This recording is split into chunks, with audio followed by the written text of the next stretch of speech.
Bienvenido, Tata, muy contento de que estés acá. Gracias, Carlos, por la invitación. Bueno, después te voy a preguntar por qué escribiste este libro, qué hay en este libro que no está en el otro, que ya escribiste sobre Malvinas. Este se llama La Trampa, lo estamos mostrando ahora. Te quiero leer dos párrafos que están en la introducción, como para que los que nos están mirando tengan un contexto de por qué se llama La Trampa. Comillas, está citando a alguien.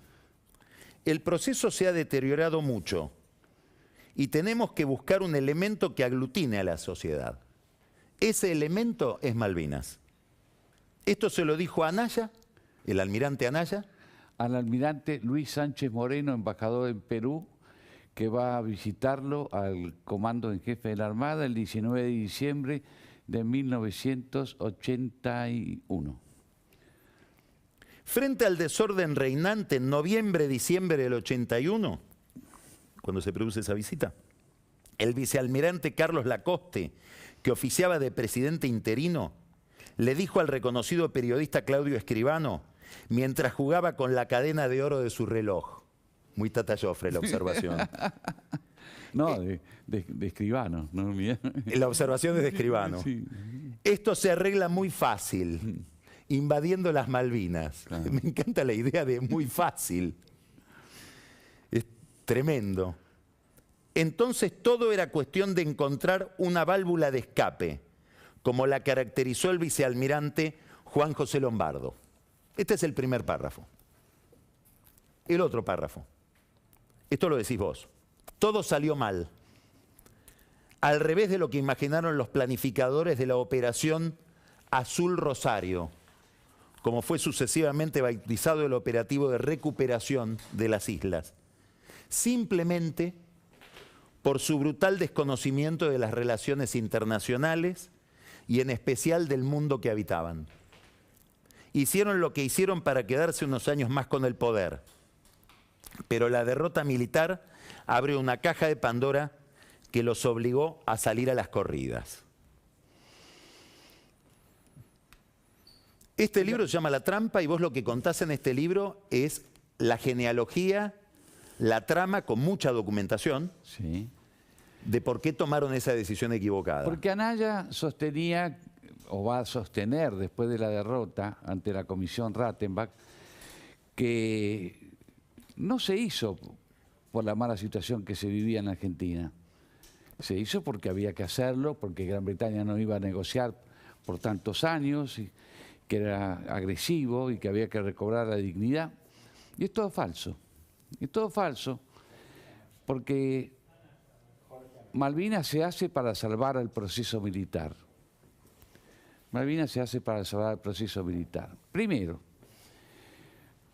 te escuchaba a vos en tu editorial y vos citás a Luca Prodan. Yo soy de una generación en donde ha caminado siempre por el bulevar de los sueños rotos, que es de Joaquín Sabina, porque la Argentina es un bulevar de sueños rotos. Malvinas también fue para la gran población, no para mí, un sueño roto. El fracaso de Videla con Martínez de Oz entre 1976 y 1980. El desastre del gobierno de Viola, que llegó mal y terminó mal. Después va a terminar con el gobierno de Galtieri y Vignoni. Vamos a Videla y Viola. Te escuchaba hablar a vos de la inflación. 1979, 100% de inflación anual. 1980, 86% de inflación anual. Viola, entre marzo y noviembre, 146% de inflación anual. 1982, que es Galtieri y Vignoni, alrededor de 300. Entonces, la Argentina es un país que se despedaza, donde los sueños se rompen, las relaciones internacionales, ellos que creían que lo podían saber todo, que eran aliados de Estados Unidos. ¿Por qué? Y eso es un dato que yo voy a encontrar, del que siempre voy a hablar y voy a encontrar en el archivo de Jorge Raúl Carcaño, comandante en jefe de Cámpora la Stiri de Perón, que es la Directiva 80 de Galtieri. ¿Qué es eso? La Directiva 80 de Galtieri es una directiva que él le da a su fuerza para iniciar el año 80, en donde dice que la subversión en el plano interno está prácticamente vencida, pero no está vencida en el exterior. Y que la lucha contra la subversión es integral. Por lo tanto, la Argentina va a salir afuera, especialmente a los lugares que Estados Unidos deja vacíos. ¿Por qué? Por su política de derechos humanos de Jimmy Carter. Y ahí va la Argentina, a Nicaragua, a Honduras, a El Salvador. Se va tejiendo un enredo. ¿Qué quiere decir va la Argentina ahí? ¿Quiénes van? Galtieri manda a oficiales argentinos a pelear con el cuartel general en Tegucigalpa. Y ahí empieza una serie de relaciones que le van a hacer creer a Galtieri que él es un aliado de Estados Unidos. Él creía que era un aliado de Estados Unidos. Por eso cuando él dice a los generales de división, alrededor del 15 y 16 de junio del 82, luego de la derrota, yo fui muy consecuente con los norteamericanos. ¿Por qué me han hecho esto? Y el turco Reston, que era el comandante del cuarto cuerpo de ejército, le va a decir: mi general, usted fue consecuente 5 meses. Gran Bretaña, desde hace 20 años que es consecuente con Estados Unidos. Entonces, Galtieri va a hacer un viaje en agosto del 81, otro en noviembre del 81. Yo estoy ahí. Yo escucho, veo, hablo. Y no podía creer lo que yo estaba... Vos estabas en Washington en ese momento. Sí. Entonces, en la OEA. Todavía entre el Banco Interamericano y la OEA. Ah, ok. Entonces yo hablaba con todos y escuchaba. Y me hizo mucha gracia porque yo sabía que iba a haber un golpe contra Viola. Antes de que Viola asumiera el 29 de marzo del 81. Pues ¿Qué impresión tuviste de Galtieri? Contá tu relación con Galtieri. Bueno, yo caí como un paracaidista con Galtieri. Vos sabías eso, ¿no? A ver. Claro, yo voy un día a la casa de Jujuy, donde había un gran amigo mío, que es el que me va a llevar a los Principios de Córdoba, unos años antes, un diario de Córdoba antiguo. Y me dice: Tata, esperame un poquito que tengo que hablar con Galtieri. Le dije: ¿qué vas a hablar con Galtieri? ¿Desde cuándo lo conoces a Galtieri? ¿Estás hablando en serio? Sí. Hola, ¿cómo estás? Dice que yo quiero hablar con él. Bueno, acá estoy con un señor Joffrey. Que venga, porque era Galtieri así. Por algo le decían Patton, pues se mezclaba con la gente, con la tropa, con los oficiales. Y ahí fui a parar a lo de Galtieri al mes de la derrota.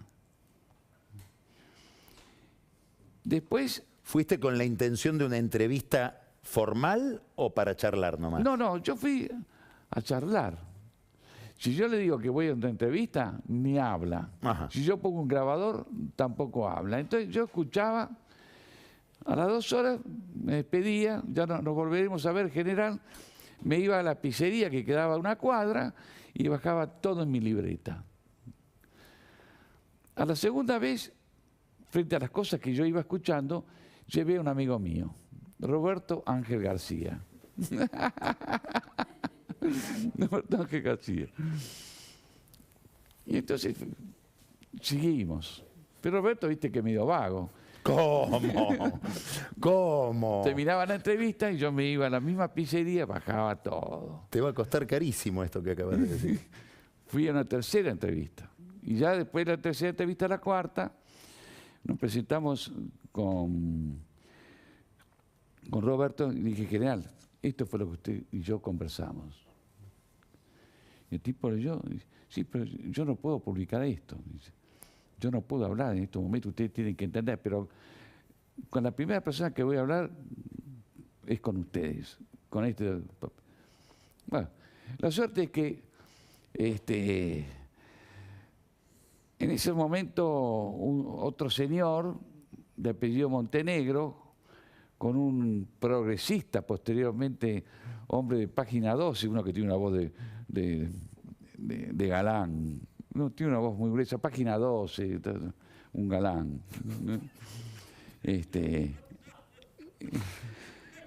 Hicieron un librito que parecía un librito de los servicios, en donde, sí, el título era Los hombres de la derrota, o los nombres de la derrota.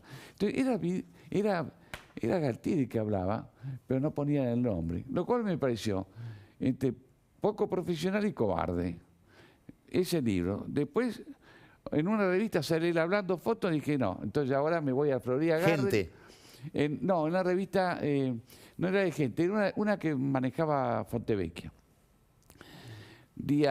Fines de marzo, me junto con Joaquín Morales Solari y digo, Joaquín, acá está, este es su suplemento para el 2 de enero, el 2 de abril.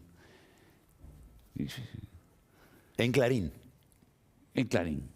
Y ahí salió, esperé ese diario en un restaurante, la Giralda, con el Colorado Kirchborn, lo esperamos ahí. Y a los pocos días me llevan a Gente, porque a Galtieri pusieron 15 días de arresto. Lo llama Nicolás y le dice que ratifique o rectifique. Y él le ratificó todo. Y salgo de Atlántida ese día y me dice un tipo amigo, me dice, Tata, rajate que te están buscando. Rajate. Ellos pensaban que yo era parte de un golpe contra Vignone. Y que eso era la vuelta del nacionalismo con Galtieri, que iba a continuar la guerra. Esa fue la relación que yo tuve con Galtieri. Te llevo a otro tema. Acabas de decir, yo ya sabía que iba a haber un golpe contra Viola, mucho tiempo antes de que se produjera. ¿Cuándo empezaste vos a percibir que el 24 de marzo del 76 iba a haber un golpe? Vos narraste mucho todo ese proceso, en más de un libro. El 17 de octubre de 1975. ¿Por qué con esa precisión? 17 de octubre de 1975 a la 1:30 de la tarde. Porque ya parecés Claudio Escribano. Quien redactaba una carpeta la empezó a hacer a esa hora. Y el golpe uno lo iba caminando por la calle, lo percibía. Yo no tenía contactos militares, esa es la verdad. Pero trabajaba en el estudio con mi hermano Ricardo y ahí pasaba mucha gente.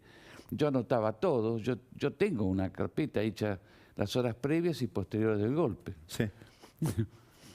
Y bueno, ese día, bueno, me voy a encontrar con gente que después va a reprimir, a gente que yo había conocido en la radio municipal, y nos encontramos en una librería que era Paner, de Callao y Alvear. Yo venía a Alvear, vamos a tomar un café, y el tipo me empieza a contar cómo son los planes posteriores y va a salir de ahí, lo va a llamar, tengo que llamar al almirante Montes. ¿Quién era el almirante Montes? Era el jefe de operaciones. ¿Vos contás esto por primera vez en Fuimos Todos? ¿O nadie fue? Ese encuentro tuyo en la librería lo recuerdo bien. Sí, eso va a estar en Nadie Fue, pero principalmente va a estar en 1976, que se hace fundamentalmente con la solidez que tienen las libretas de Arguindegui, que anotaba todo. ¿Y cómo te explicás el fenómeno de la desaparición de personas? ¿Cuándo se toma esa decisión? Cuando razonás en ese periodo, ¿qué te decís? Bueno, yo escucho hablar de eso cuando se habla de eso. Después voy a leer bien algunos libros, pero principalmente los apuntes, donde se habla de la 403. ¿Qué es eso? La 403 es una regulación donde se establecían zonas, subzonas.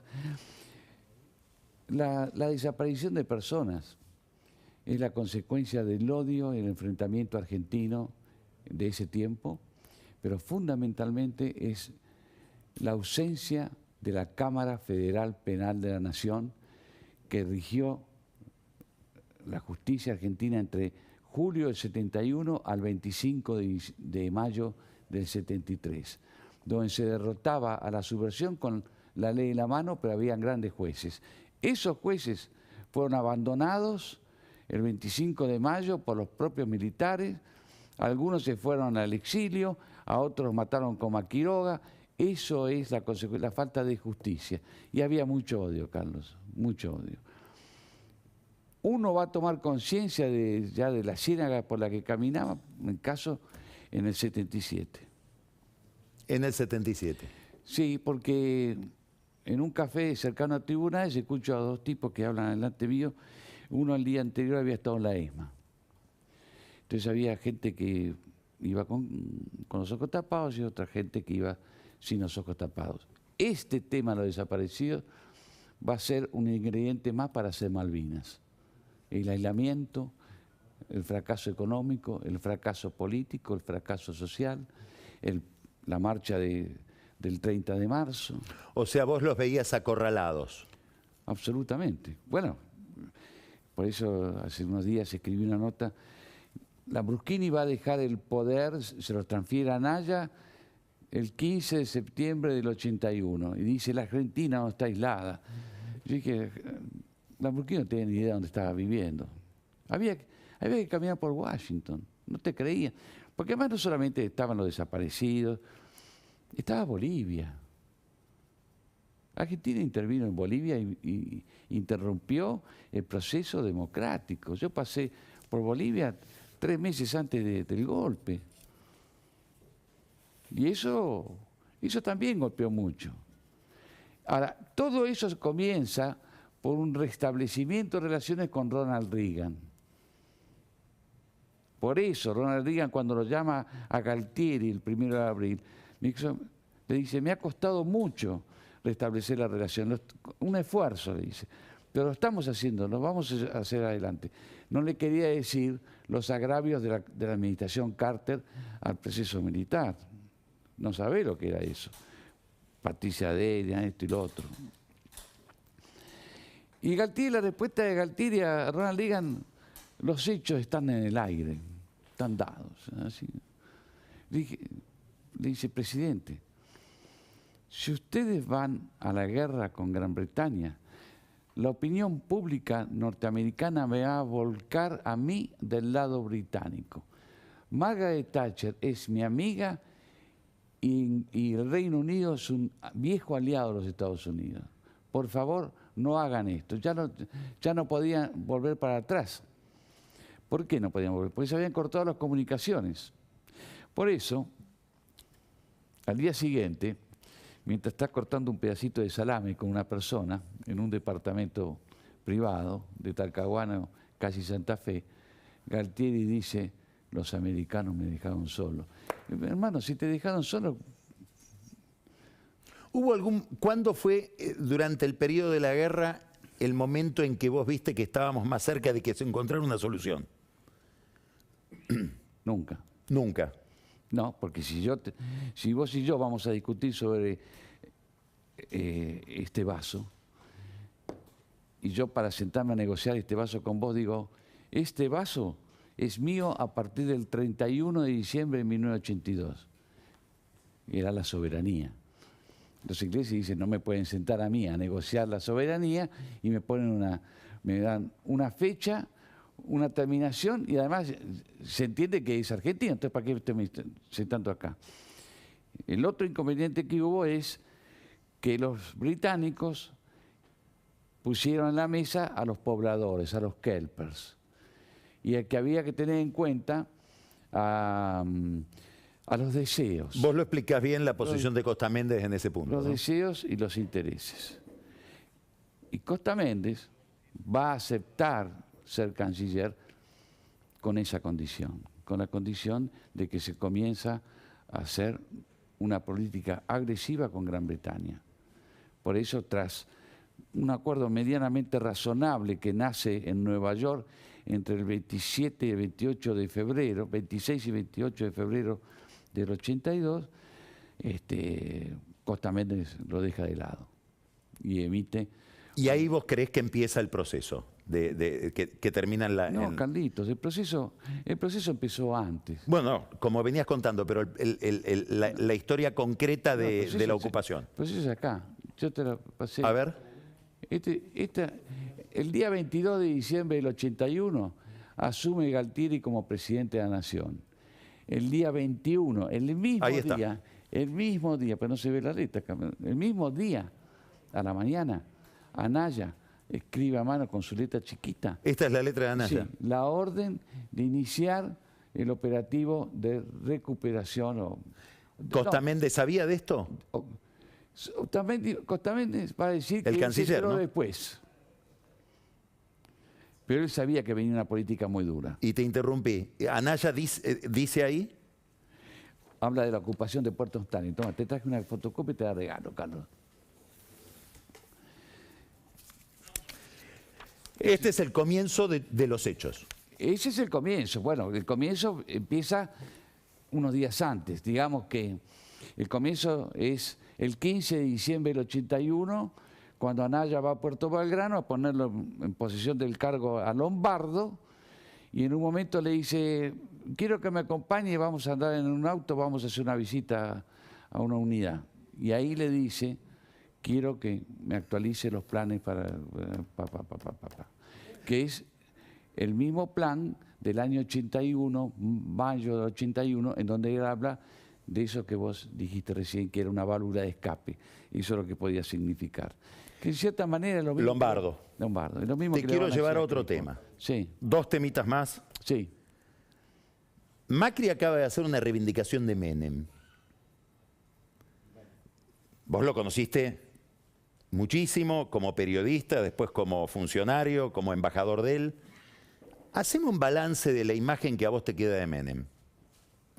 Bueno, precisamente Malvinas, nosotros hacemos un viaje en octubre del 88, después del fracaso que se venía con el gobierno de Alfonsín y su política exterior, del señor Caputo, etc. Y en todas las entrevistas que va a tener Menem, ya sea con Felipe González, ahí no estuve presente, pero supe lo que se habló después. Con Chirac estuve presente, con el canciller alemán estuve presente, con los empresarios españoles. En todas las oportunidades le dijeron al doctor Menem, si llega a ser presidente, ya prácticamente lo trataban como presidente, decía, le aconsejamos que regularice su relación con Gran Bretaña. Nos es muy difícil tenerlos a ustedes en la Comunidad Económica Europea con esta relación con Margaret Thatcher. Es más, Chirac, en una entrevista que consiguió quien después va a ser el embajador Lanús en París, Chirac, le va a contar a Menem cómo era Margaret Thatcher, cómo era la personalidad con la mujer con la que él se iba a enfrentar. Entonces, Menem, me preguntás vos... ¿Qué balance haces de Menem? Ahora que ahí empieza a haber como un descongelamiento del juicio sobre Menem, Macri acaba de decir, hay que reconocer a Menem. Mirá, entre los tantos papeles que guardo, hay una carpeta que trajo el Comando Sur de Estados Unidos, firmada por él. El Comando Sur no quería que ganara Menem. Si ganaba Menem, que no asuma, y se asumía que cayera. Menem va a mandar un mensaje al exterior con 2 elementos. Primero, es el acuerdo con Bungibón. Y segundo, es la alianza con el ingeniero Álvaro Sogaray. Se terminó todo. Yo entré al cuarto de Menem y lo desperté, lo cual ya era un sacrilegio. Entré con Julio Mera Figueroa, que lo puso nervioso. Yo me daba cuenta rápidamente con los ojos de Menem, porque empezó a hablar cosas. Entonces le dije, mira, Carlos, me senté al lado de él, lo tomé de la mano, le dije, Carlos, tengo una empresa muy importante que dice que tiene un plan para contarte. Es Bungibón. Y ahora lo voy a contar públicamente en este programa. En el oído, para que no escuchara Julio Mera Figueroa, le dije, suponía, y era cierto, atrás está Estados Unidos. ¿Por qué? Porque yo tenía información. Yo era una especie de... Yo quería ser jefe de gabinete, no quería ser vocero de prensa, no podía ser vocero de prensa. los papeles que a él le daban o que me daban a mí para él, yo los leía y después yo los resumía, porque era un candidato en campaña, no tiene tiempo. Yo lo dije a él, no tenés tiempo. Bueno, pero hacelo vos me has dejado solo, me dijo en un momento. Bueno, ahora me quedo. Entonces, se fue trabajando así. Y la verdad que fue una muy linda campaña, donde uno logró hacer amigos. Hay un amigo que en estos días está enfermo, es el Negro Uriondo. Está ahí. Así se hizo la campaña de Menem y se ganó. Creo que Macri tiene nociones fundamentales, porque la vida empresaria lo ha llevado a él a codearse, a rozarse. Ha tenido una experiencia internacional que es un lujo para la Argentina. En fin. Última pregunta, otro tema. Hoy te nombran, por rarezas del destino, jefe de la AFI, de los servicios de inteligencia. ¿Qué haces con la AFI? Primero, mirá lo que me estás tirando. Sí. ¿No? Primero la llevo a uno de esos edificios tan lindos que hay en la Panamericana, lejos de la Casa Rosada. Yo, jefe de la AFI, una oficinita en la Casa Rosada, porque voy a ir todos los días, como iba antes con mi presidente, 8:15 de la mañana a tomar el desayuno. Bueno, el actual no toma desayuno 8:15, lo toma 10:30, 11. Creo que come hasta bife con huevos fritos. Bueno, pero digamos, alejarla... La dieta intermitente hace, que empezás a las 2 de la tarde.